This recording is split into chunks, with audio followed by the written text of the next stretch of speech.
ना सोशलिज्म जो है सोशलिस्ट जो थे उन्होंने रशिया में अक्टूबर रिवॉल्यूशन 1917 के बाद जो है सोशलिस्ट ने जो है रशिया में सत्ता पे कब्जा कर लिया। दे केम इनटू पावर एक्चुअली।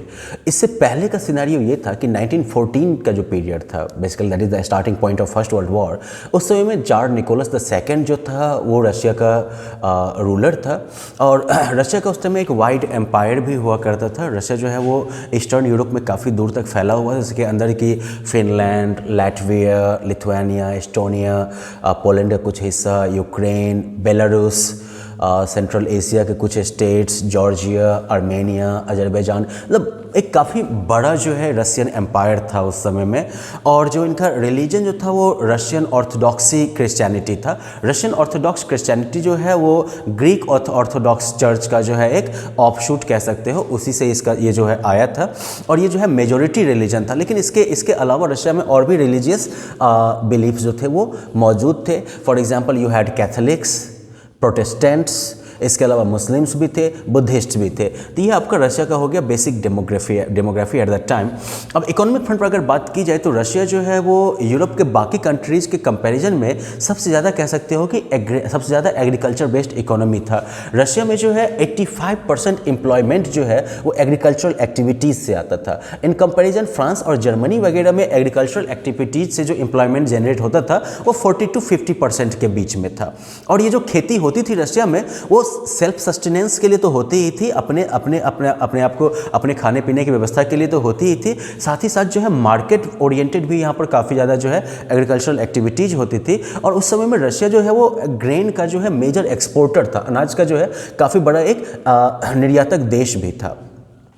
इस समय में जो इंडस्ट्रियल प्रेजेंस की बात करोगे तो इंडस्ट्रियल प्रेजेंस काफ़ी लिमिटेड था और छिटपुट था। सेंट पीटर्सबर्ग और मॉस्को यही जो थे वो मेन इंडस्ट्रियल एरियाज़ थे। इंडस्ट्रीज़ के साथ साथ जो है क्राफ्ट वर्कशॉप्स वगैरह जो थे वो काफ़ी संख्या में मौजूद थे वहाँ पर।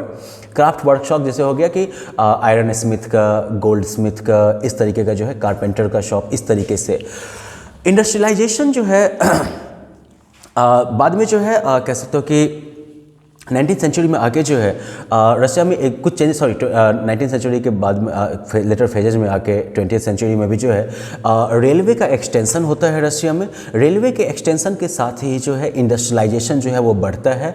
फॉरेन इन्वेस्टमेंट भी जो है वो भी रशिया में बढ़ता है। फॉरेन इन्वेस्टमेंट मतलब मान लो कि जो नेबरिंग कंट्री, चाहे इंग्लैंड हो या फ्रांस हो या जर्मनी हो, वहाँ के जो कैपिटलिस्ट होंगे वो भी अपनी पूंजी जो है वो रशिया में लगाएंगे और रशिया में जो है वो अपनी फैक्ट्रीज सेटअप करेंगे, इंडस्ट्रीज सेटअप करेंगे। तो इस तरीके से जो है इंडस्ट्रियल एक्टिविटीज़ में जो है इजाफा होता है रशिया में। कोल प्रोडक्शन और स्टील प्रोडक्शन जो है वो रिस्पेक्टिवली डबल और क्वाड्रुपल हो जाता है रशिया में। मतलब कि कोल का उत्पादन जो है वो 2 गुना बढ़ जाता है और स्टील का मैन्युफैक्चरिंग जो है वो 4 गुना बढ़ जाता है रशिया में। 1900s की अगर हम बात करें, और 1900s की हम लोग ये बात कर रहे हैं चेंजेस की, तो इस समय में जो है इंडस्ट्रीज जो थे उनमें जो लोग एम्प्लॉयड थे, मतलब फैक्ट्री वर्कर्स जो थे, उनकी संख्या क्राफ्ट्समैन की संख्या के बराबर पहुंच चुके थे। मतलब जितने लोग क्राफ्ट शॉप्स वगैरह में एम्प्लॉयड थे उनके बराबर लोग जो थे वो फैक्ट्रीज वगैरह में काम कर रहे थे। अब ज़्यादातर ये इंडस्ट्रीज जो थी वो प्राइवेट प्रॉपर्टीज़ थी जो कि गवर्नमेंट के द्वारा सुपरवाइज्ड होती थी। ओके और गवर्नमेंट के सुपरविजन का, खासकर जो लार्ज फैक्ट्रीज थी उनमें गवर्नमेंट के सुपरविजन का जो गोल होता था वो होता था कि सभी एम्प्लॉयज़ को जो न्यूनतम मजदूरी है, जो मिनिमम वेजेस है, वो उनको पे किया जाए। वर्क आवर्स जो है वो लिमिटेड रहे।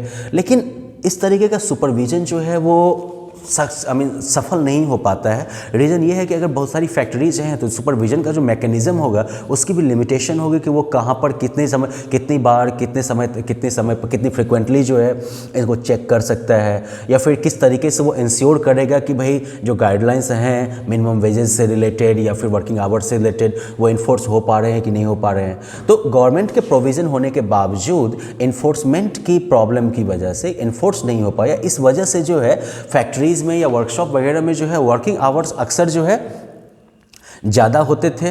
ओके वर्कशॉप वगैरह में जो है वर्किंग आवर 15 आवर्स तक का हो सकता था। फैक्ट्रीज में भी ये वर्किंग आवर्स जो है वो 10 to 12 आवर्स का हो जाता था।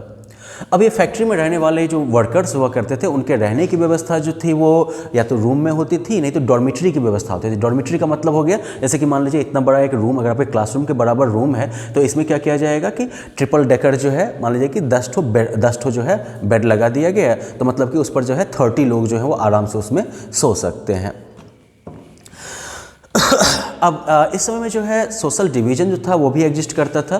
फॉर एग्जांपल बहुत सारे ऐसे वर्कर्स थे जो कि खेती के टाइम में जो है गांव भी चले जाएंगे, वहाँ पर खेती बाड़ी कर लेंगे और उसके बाद जो है शहर आ जाएंगे और फैक्ट्रीज वगैरह में मजदूरी कर लेंगे। कुछ ऐसे लोग थे जो कि परमानेंटली शहरों में ही सेटल्ड हो गए थे। इसके अलावा जो है स्किल सेट के आधार पर भी डिवीज़न होता था। जैसे मान लीजिए कि कोई अगर आयरन इंडस्ट्री में काम कर रहा है, स्टील इंडस्ट्री में, तो उसका अलग स्किल सेट हो गया। दूसरा अगर मान लीजिए कि अगर कोई जो है वो गारमेंट्स में, टेक्सटाइल में काम कर रहा है तो उसका अलग स्किल सेट हो गया।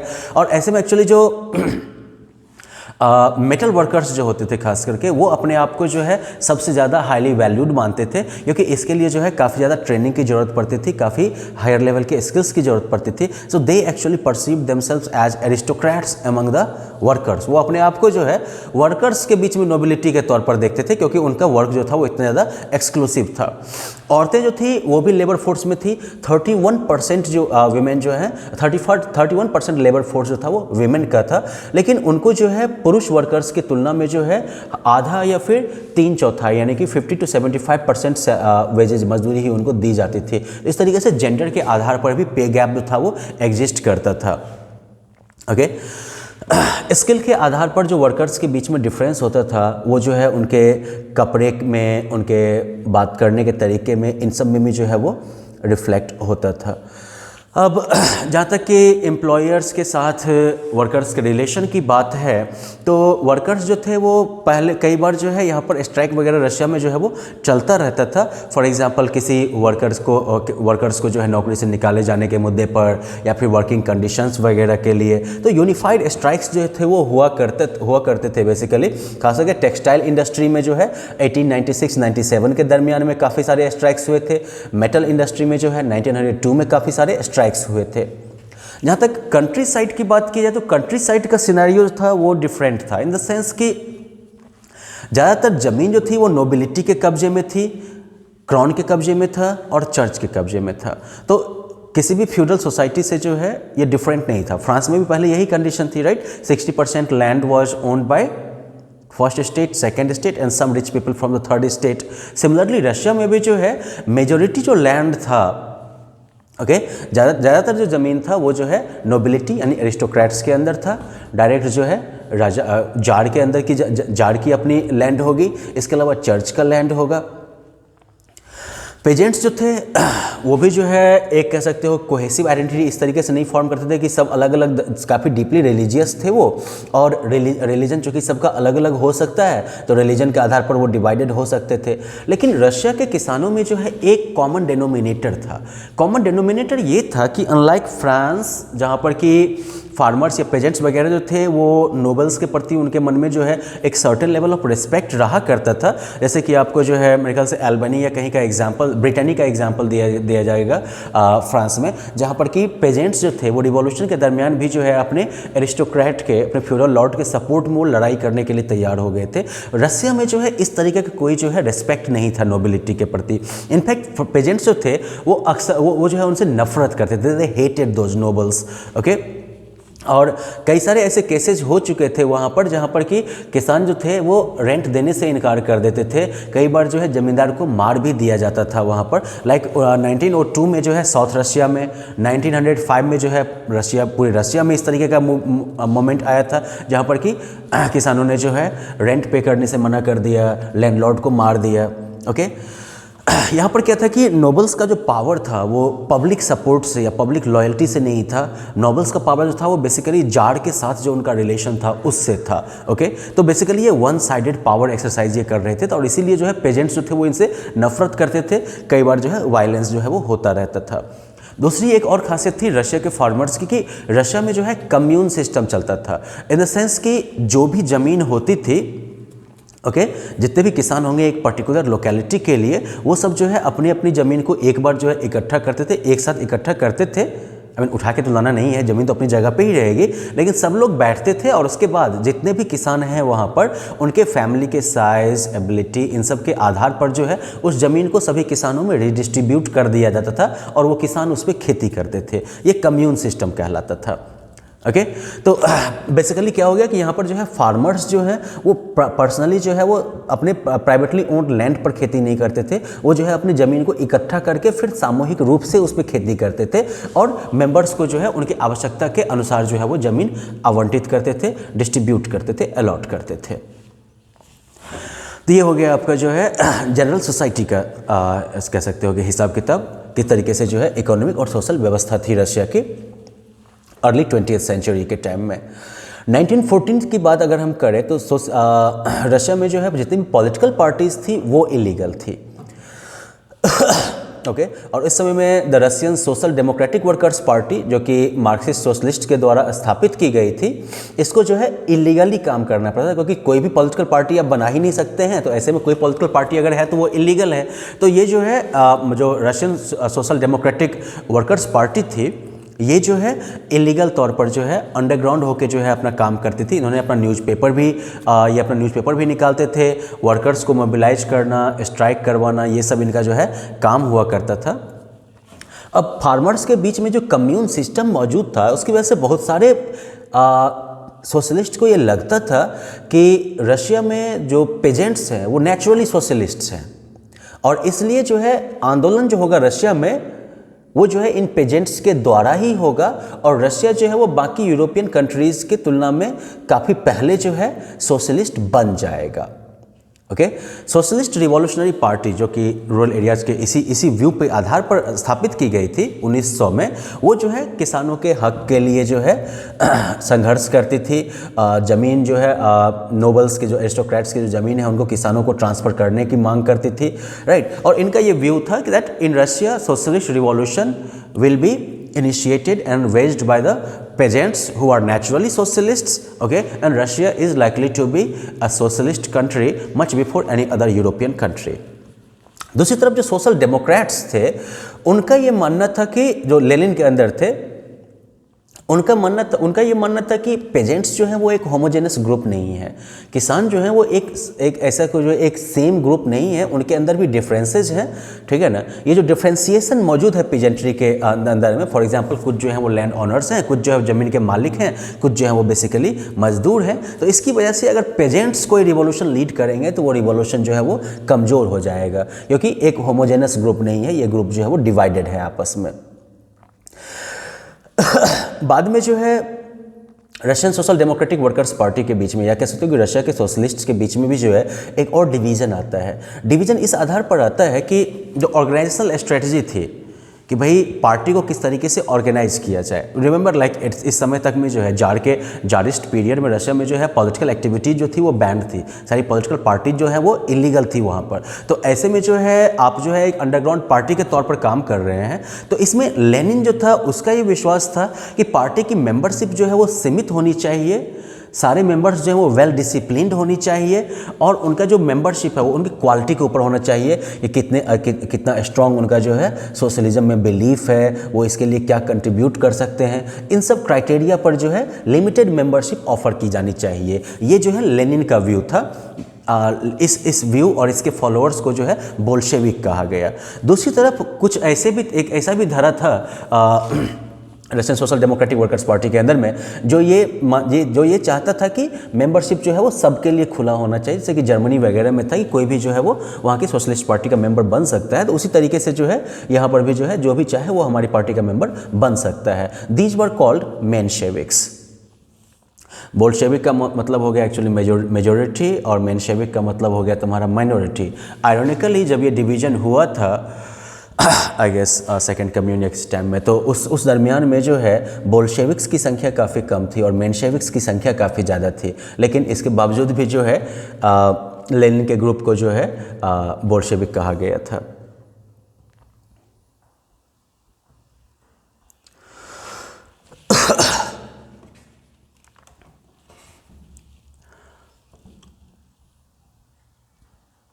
तो हमने देखा कि रशिया में ऑलरेडी मान लीजिए कि सोशलिस्ट पार्टीज़ वगैरह आ चुकी थी, और यद्यपि ये सब जो है अंडरग्राउंड लेवल पर ही काम कर रहे थे, इलीगल स्टेटस के साथ काम कर रहे थे, लेकिन इनका जो एक सोशल चेंज के लिए जो इनका विज़न था, सोशल चेंजेस के लिए जो इनका डिमांड था, वो सब भी जो है फॉर्म होना जो है वो शुरू हो चुका था।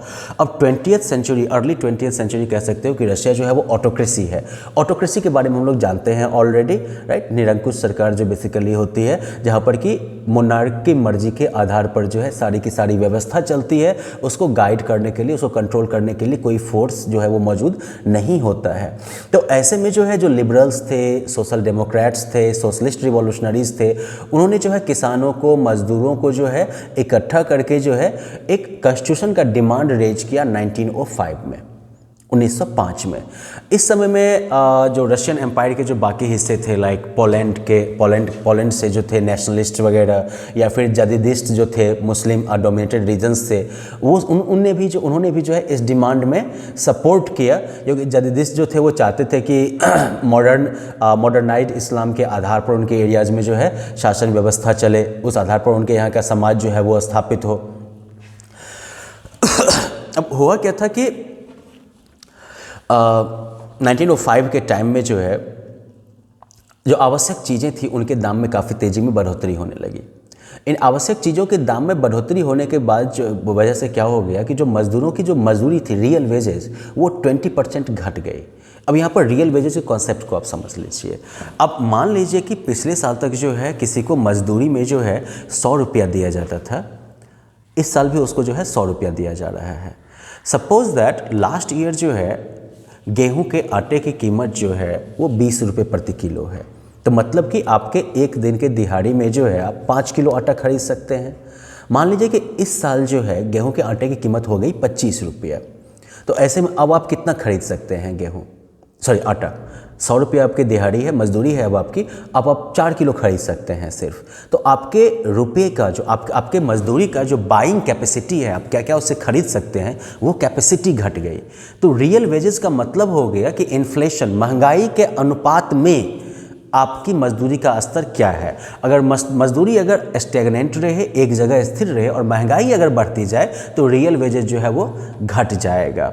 अगर महंगाई तेज़ी में बढ़ रही है और वेजेस का रेट जो है वो उतनी तेज़ी में धीरे धीरे बढ़ रहा है, तो भी जो है आपका रियल वेजेस जो है वो घटा हुआ है, घट रहा है यहाँ पर। ओके, दूसरी तरफ अगर मान लीजिए कि महंगाई स्थिर रहे और तब आपकी मजदूरी जो है वो बढ़े, तब जो है आपका रियल वेजेस जो है वो बढ़ा है। तो एनीवेज रशिया के केस में क्या होता है 1905 के टाइम में कि महंगाई काफ़ी ज़्यादा तेज़ी में बढ़ती है और इसकी वजह से रियल वेजेस जो है वो 20% तक घट जाता है। तो जैसे ही मान लीजिए कि गरीबी बढ़ेगी, डेस्परेशन बढ़ेगा, ज़्यादा वर्कर्स जो होते हैं वो अब एसोसिएशंस ज्वाइन करना शुरू कर देते हैं। जैसा कि मान लीजिए कि एक था असेंबली ऑफ रशियन वर्कर्स, 1904 में स्थापित किया गया था। ओके, अब इस एसोसिएशन के, इस असेंबली ऑफ रशियन वर्कर्स के 4 मेंबर्स, उनको जो है प्यूटिलोव आयरन वर्क्स जो एक फैक्ट्री है उससे उनको जो है निकाल दिया जाता है, नौकरी से निकाल दिया जाता है।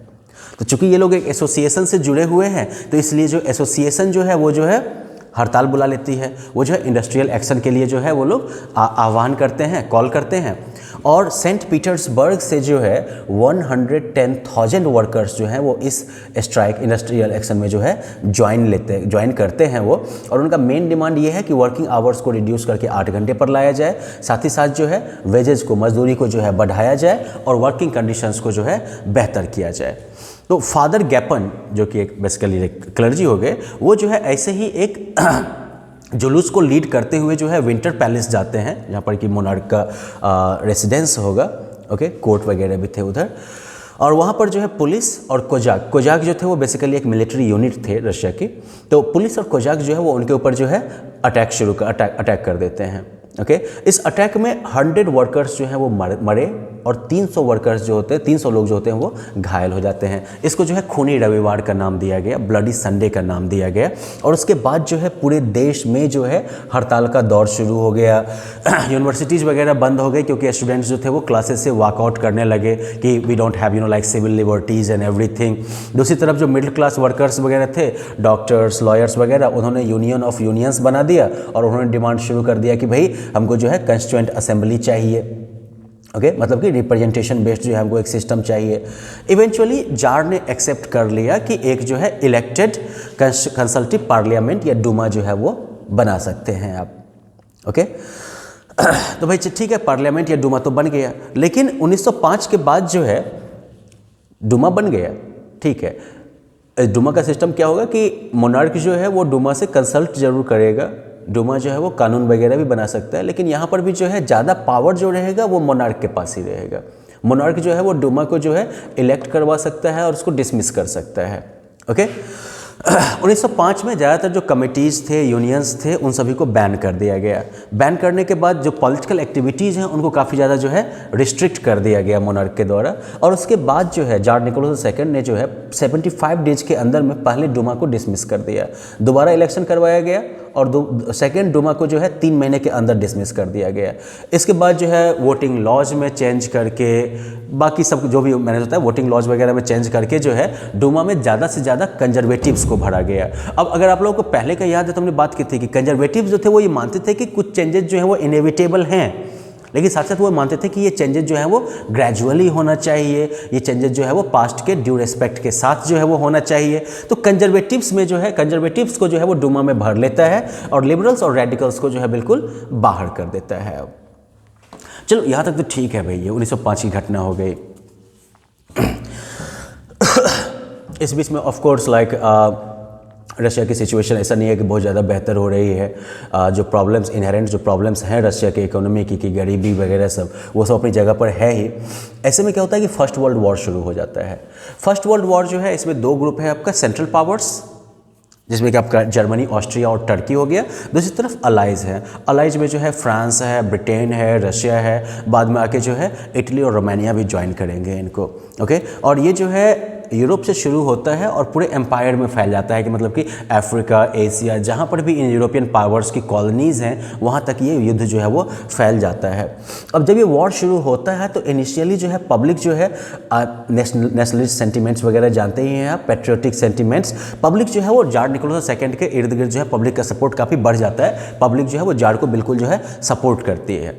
लेकिन ये युद्ध जो है मान लीजिए कि 2-4 महीने का तो रहता नहीं है। एक बार जब ये वॉर शुरू होता है और ये स्ट्रेच आउट होता रहता है तो धीरे धीरे जो है लोगों के अंदर भी एक फ्रस्ट्रेशन बढ़ेगी। लोग भी जो है उनको भी जो है थोड़ा रुक के सोचने समझने का मौका मिलेगा। मोस्ट इंपॉर्टेंटली इस पीरियड में जार निकोलस II जो है वो डूमा से बिल्कुल कंसल्ट नहीं करता है, जबकि टेक्निकली स्पीकिंग डूमा जो है वो क्या है, पब्लिक की रिप्रेजेंटेटिव बॉडी है, राइट। तो वॉर के टाइम में उनसे कंसल्ट करना चाहिए, लेकिन जार निकोलस II जार जो है वो उनसे बिल्कुल भी कंसल्ट नहीं करता है। Tsar himself actually leads the army to the front. Tsar खुद से जो है एक्चुअली बॉर्डर पर जो है अपनी आर्मी को लीड कर रहा होता है इस पीरियड में। पीछे रह जाती है उसकी वाइफ अलेक्जेंड्रा। अलेक्जेंड्रा जो है वो जर्मन ओरिजिन की है। ओके अब जर्मन ओरिजिन होने की वजह से अब वॉर किसने शुरू किया है, जर्मनी ने शुरू किया है। रशिया पर अटैक कौन कर रहा है, जर्मनी कर रहा है। तो इसकी वजह से पब्लिक के बीच में तो मान लो कि जर्मनी के अगेंस्ट में काफ़ी ज़्यादा गुस्सा था ही, और ऐसे में जो क्वीन है वो जर्मन ओरिजिन की है, राइट। तो उसकी पॉपुलैरिटी की तो वाट लगनी ही लगनी है। दूसरी तरफ क्वीन का जो है एक मेजर जो बहुत सारे एडवाइजर्स थे जो कि उसको गलत तरीके से एडवाइस कर रहे थे, लेकिन इसमें सबसे बड़ा जो रोल प्ले किया वो रैस्पुटिन ने किया। रैस्पुटिन जो है वो एक मॉन्क था, ओके, सन्यासी था। अब देखिए हम सभी लोग जानते हैं कि जो ये सन्यासी लोग होते हैं, आई मीन किसी भी रिलीजन से जुड़े रहे हैं, इनका पॉलिटिक्स में काफ़ी ज़्यादा जो है इन्फ्लुएंस हो जाता है, और कई अक्सर जो होता है इनका इन्फ्लुएंस जो होता है वो जनता के लिए, जनता के हित में नहीं रह पाता है। तो एनीवेज रास्पुतीन जो था उसकी वजह से, आई मीन एक तो उसकी वाइफ का जर्मन ओरिजिन, दूसरी तरफ रास्पुतीन का पुअर एडवाइजिंग, इसकी वजह से जो है लोगों के मन में ऑटोक्रेसी के प्रति जो है एक धीरे धीरे सपोर्ट जो है वो घटता जाता है। ऑटोक्रेसी के प्रति लोगों की जो सिंपैथी है वो घटती जाती है। अगला क्या होता है, देखो कि रशिया जो कि ईस्टर्न फ्रंट हो गया फर्स्ट वर्ल्ड वॉर का, वेस्टर्न फ्रंट हो गया दूसरा तरफ फ्रांस और इंग्लैंड का। तो वेस्टर्न फ्रंट पर जो वर्ल्ड वॉर चल रहा था वहाँ पर ट्रेंच वॉरफेयर हो रहा था। ट्रेंच वॉरफेयर बारे में आपको पता होगा, गड्ढा खोद के जो है गड्ढे का जो है पूरा चैनल एक बनाया जाएगा जिसके अंदर जो आर्मी जो है वो कवर लेके उसके बाद जो है फाइट करती थी। तो इसमें क्या होता था कि मूवमेंट बहुत कम होता था, इन द सेंस कि 10-10 दिन तक अगर युद्ध होगा तो हो सकता है कोई आर्मी जो है वो 1-2 किलोमीटर आगे जा पाए और फिर 1-2 किलोमीटर पीछे आ पाए। तो इस तरीके से जो है मूवमेंट बहुत ज़्यादा नहीं होता था वेस्टर्न फ्रंट पर। On the other hand eastern front पर जो है मूवमेंट काफ़ी ज़्यादा था।